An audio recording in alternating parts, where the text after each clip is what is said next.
আজকে আমরা যে রেস্টুরেন্টে গিয়েছিলাম এটার নাম হচ্ছে গ্রামের বাড়ি। এটা আমাদের নারায়ণগঞ্জের রক্ট অফিসে যে স্কাই কিচেন, এই স্কাই কিচেনের ঠিক অপোজিটে। তো খোলামেলা জায়গার মধ্যে রেস্টুরেন্টটা, খুব ভালো একটা পরিবেশ, বেশি গ্যাদারিং এখানে নাই। ওরা বসার জন্য ছোট ছোট ঘর করে দিছে, খুব সুন্দর বসার পরিবেশ প্লাস লাইটিং। তো এখানে স্পেশাল যেটা সেটা হচ্ছে হাঁসের মাংস, অন্যান্য খাবারের সাথে হাঁসের মাংসটা পাওয়া যায়।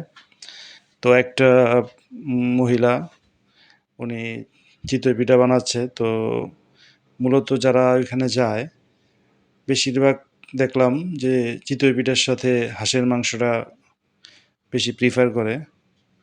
কিন্তু আমার বাচ্চা যেহেতু চিতই পিঠাটা খেতে পারে না, যার জন্য আমরা মূলত নান রুটি নিয়েছিলাম। এই নান, বাটার নানের সাথে আমরা হাঁসের মাংসটা খেলাম।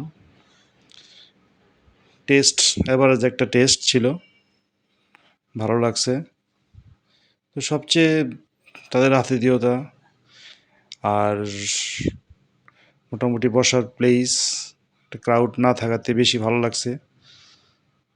সেখানে আমরা প্রায় অনেকক্ষণ সময়, প্রায় 2 ঘন্টার সময় ছিলাম।